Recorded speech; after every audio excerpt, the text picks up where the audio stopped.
All right, hello everyone. We're going to be looking at civil rights legislation. We're coming towards the end of Unit 3, our study of civil rights.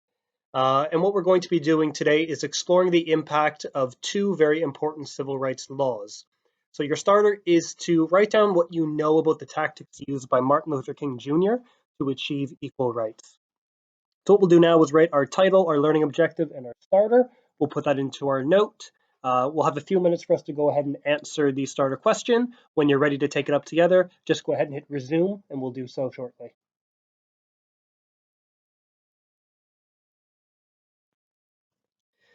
So looking at our starter, what do we know about the tactics used by MLK? The main one is nonviolent. We know that he was committed to this doctrine of nonviolence. Martin Luther King always said, if we act violently towards people who oppressed us, we're no better than they are. So he wanted to make sure that his movement was always going to be peaceful. He had excellent public speaking skills that he developed by speaking in his father's church as a young child. He made references to biblical passages to try to appeal to all sections of American society. He was extremely charismatic when he would speak. He helped to organize sit ins and freedom rides. His views opposed those of Malcolm X. We remember from our previous lesson, Malcolm X had a quote, by any means necessary, meaning he would use violence if needed. And that was something that Martin Luther King strongly opposed. And in doing so, he was actually endorsed by President John F. Kennedy, who was going to support Martin Luther King Jr. in creating some laws that would hopefully make blacks and whites equal under the law. So, any of those points that you might have missed, go ahead and pause the screen now, take a moment or two to write those in, and when you're finished, you can resume playing the video. So here we have some key terms. Let's go ahead and open up our summary booklets to Unit 3.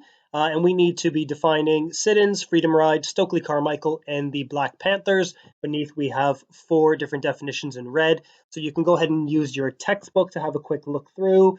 You can try to match them up just using your own knowledge. But we'll pause the video now, have a go at answering those 4. When you're ready to take them up, go ahead and resume playing.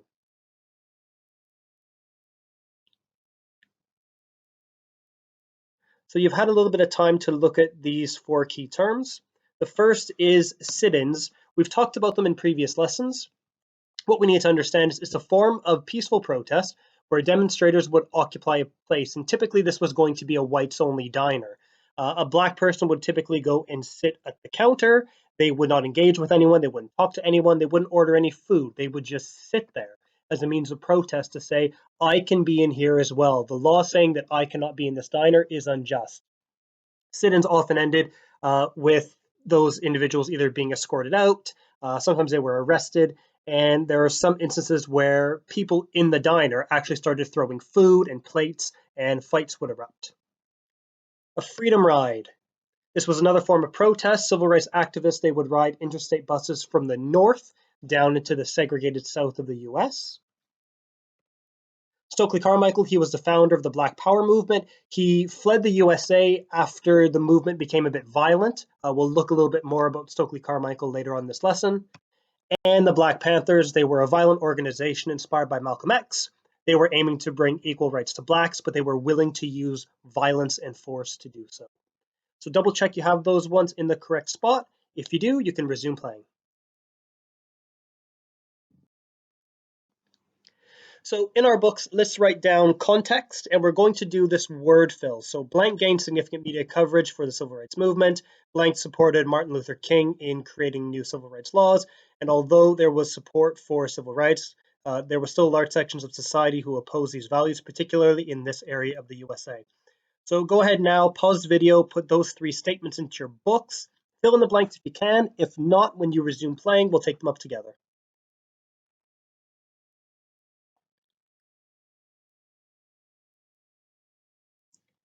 So you've had a chance to write down those 3 statements. Let's have a look at the first one. So blank gained significant media coverage for the civil rights movement. We know that that was Martin Luther King Jr. In the many marches that he did, the Birmingham March, the March on Washington, we know that word got out in the international media that blacks and whites were not being treated equally in America, and it gave the publicity needed for that movement to continue going forward. We also know that President John F. Kennedy supported Martin Luther King in creating new civil rights laws. And although there was support for civil rights, there were still large sections of society who opposed these values was particularly in the south of the USA. So double check we have those in the right spots. If you do, you can go ahead and resume playing.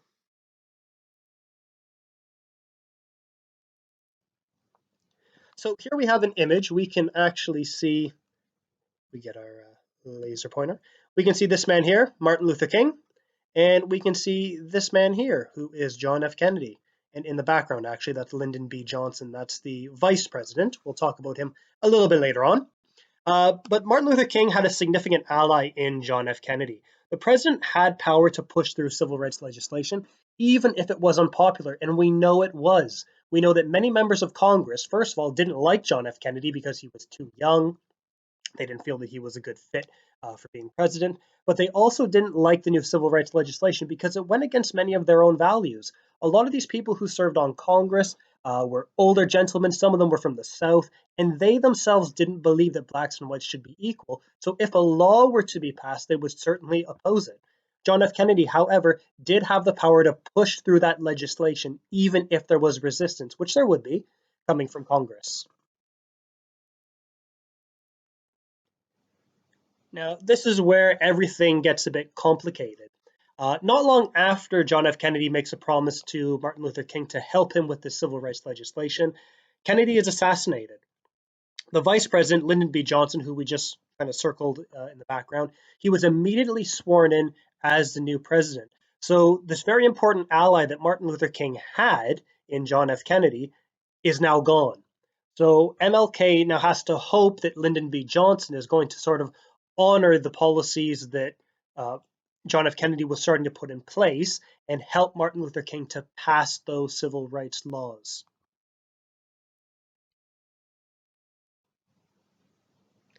Now, when Lyndon B. Johnson became president, we can actually see him here. He's actually signing the Civil Rights Act.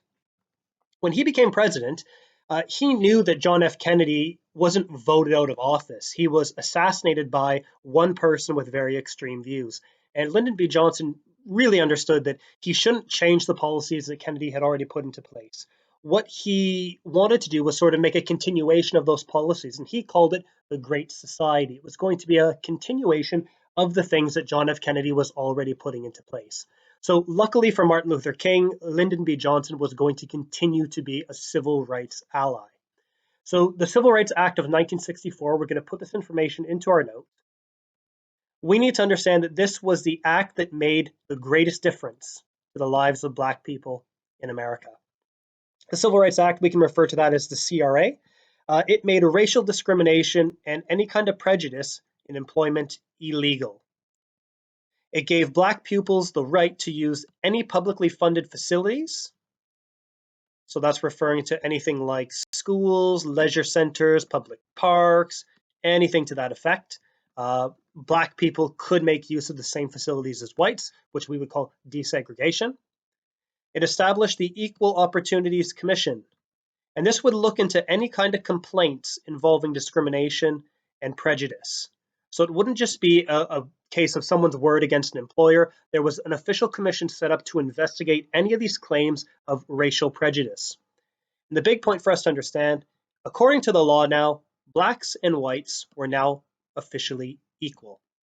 Now, it doesn't mean that people are going to follow this law, but what it does mean is it's written in American law that Blacks and whites are equal. And this was a really big day in the civil rights movement. We can see in the background, actually, Martin Luther King, he looks incredibly pleased. He's got that smile on his face because he knows that now the law has officially changed. So we'll pause the video now. We'll get the information for the Civil Rights Act of 1964 into our note. When you're finished, hit play.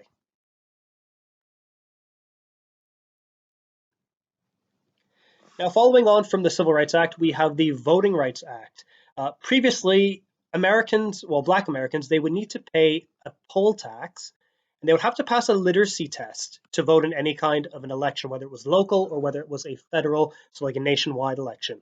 Now, due to poor education, the tax was often too high because people didn't get very good jobs if they had a poor education, and the literacy test would be too difficult to pass because, well, they didn't get a very good education. So this was almost a systematic method of the government not allowing Black people to vote by putting in place the tax, which was the financial element, and putting in the literacy test, which was the educational element. two things that blacks struggled to obtain in American society. Now, this was signed into law by President Lyndon B. Johnson. The VRA, we know that as the Voting Rights Act, it overcame those legal barriers at the state and local levels that prevented African Americans from exercising their right to vote. So just as we did with the Civil Rights Act of 1964, we're going to pause the video, put those points in for the Voting Rights Act of 1965, and when you're finished, you can resume playing.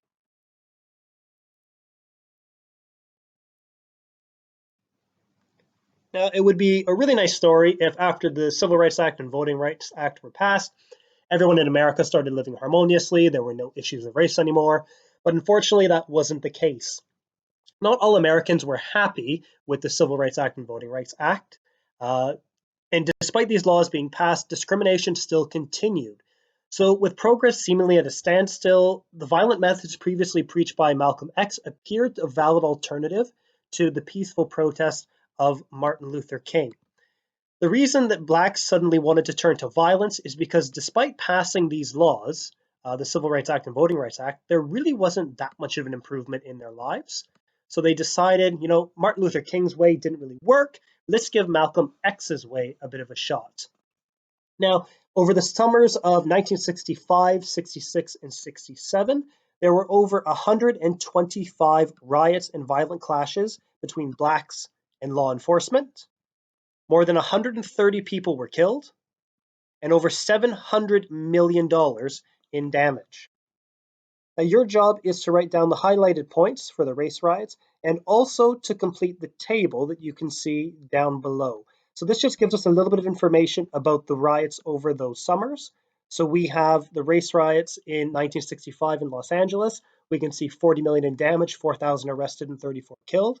And then in July of 1967, there were two race riots. Detroit was arguably one of the worst, with 7,000 people being arrested and 40 killed. And there were some in Newark, New Jersey as well, with 1,000 arrested and 26 killed. So go ahead now, you can pause the video. Let's get down those two highlighted points in the table at the bottom. When you're finished, we will resume playing.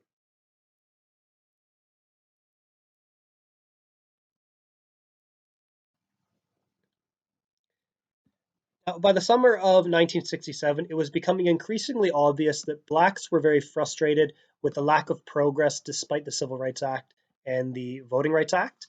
Now, the Black Power movement, it was a means for blacks to essentially reject kind of white help, if you will, and take control of their own lives. And this was done by promoting those kind of black African heritage through food, dress, and appearance.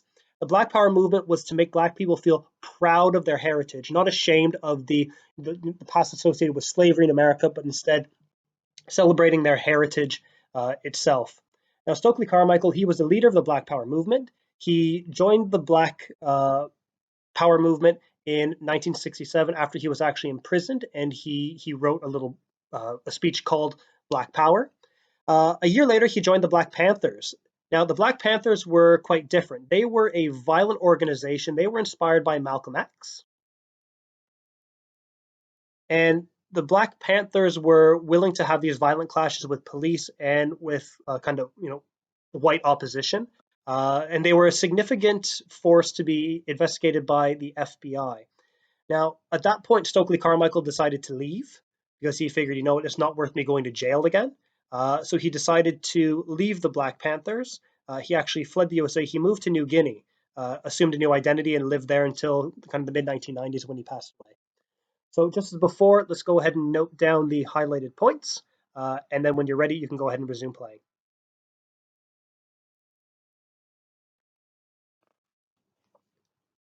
So our tasks for this lesson is to go through pages 45 to 51 and give those a read. You'll then need to head over to your summary booklets unit 3. You're going to complete the Stokely Carmichael row in your table. And that means we should now have Rosa Parks, Martin Luther King, Malcolm X, and Stokely Carmichael completed. You're then to answer the following questions in your books. So describe the events that took place in Selma, Alabama in 1965, and you should have covered that in the reading from earlier. Why were the 1968 Mexico City Olympics a significant turning point for the Black Power movement? You'll need to look at what Tommie Smith and John Carlos did on the world stage. And carrying on from that, what does the story of Peter Norman tell us about views towards race in 1968? So he's the Australian runner, and you'll find out a little bit more about him in that reading as well, and what it tells us about the way that the Australian Olympic Committee viewed Black people in 1968. If you do manage to get through those, head back to Unit 3 in your summary booklet, carry on with your glossary terms, and completing the rest of the table for Thurgood Marshall and